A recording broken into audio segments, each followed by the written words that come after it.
দেখুন আমার প্রিয় সাজনা আজকে গাছ থেকে পেরে আনা হয়েছে, একদম তরতাজা ছিল সাজনাগুলো। তো আপনারা সবাই তো জানেন যে আমার সাজনা এত পরিমাণ প্রিয়। মাসাল্লাহ এবছর অনেক খাওয়া হয়েছে।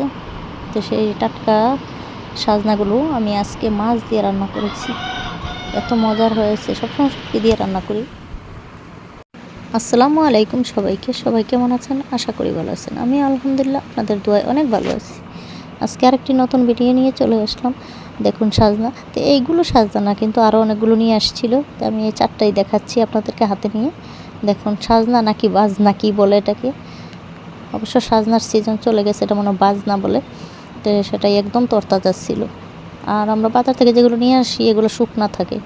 তো আমি এগুলো সুন্দর করে বেছে কুটে নিচ্ছি। সুন্দর হয় নাই, আমার আম্মা অনেক সুন্দর করে বাছে, আমারগুলো মোটামুটি হয়েছে। এখন এগুলোকে আমি মাছ দিয়ে রান্না করেছি। দেখুন কালারটা কি সুন্দর হয়েছে, আর খেতেও দারুণ স্বাদ হয়েছিল। আমার মতো কে মাছ দিয়ে সাজনা রান্না করে খান, শুটকি দিয়ে খান, অবশ্যই আমাকে কমেন্টে জানাবেন। আর ভালো লাগলে অবশ্যই চ্যানেলটিকে সাবস্ক্রাইব করে দিবেন। খাওয়া দাওয়া করলাম দুপুরবেলা। আরও অনেক কিছু রান্না করেছিলাম, শুধু যেটা সাজনাটাই দেখাচ্ছি। আর এখানে আমি আম নিয়েছি, অনেকগুলো আম নিয়েছি আচার করার জন্য। তো সেগুলো আচার করার জন্য কেটে রেখেছি, আর অল্প নিয়ে নিলাম তো ভর্তা করে খাবো। কারণ এত পরিমাণ গরম পড়েছে, একটু আম ভর্তা খেলে কিন্তু। আম ভর্তাটা বানিয়ে নিচ্ছি।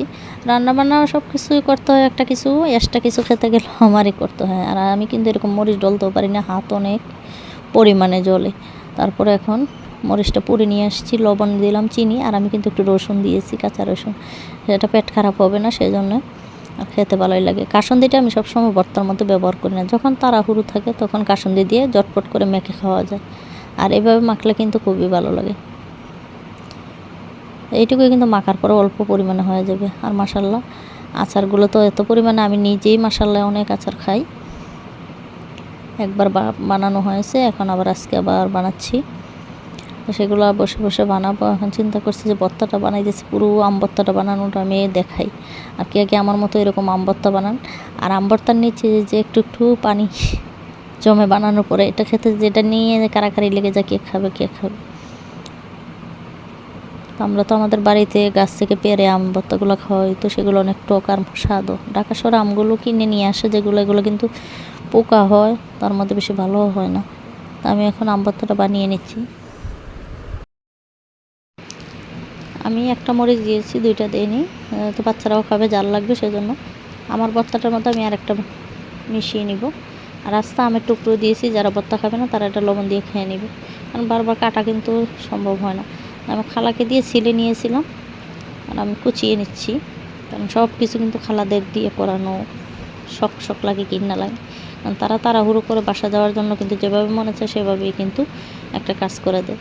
তো যেগুলো আমরা না পারি সেগুলোই করানোর চেষ্টা করি, আর যেগুলো পারি সেগুলো কিন্তু তাদের দ্বারা করাইতে চাই না। আমার আম ভর্তা হয়ে গেল, এখন সবাই মিলে খেয়ে নেব।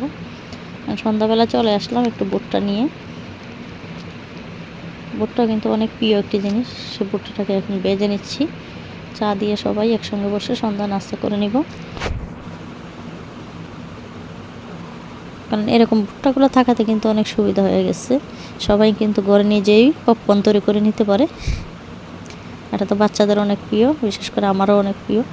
সবাই ভালো থাকুন, সুস্থ থাকুন, আল্লাহ হাফিজ, আসসালামু আলাইকুম।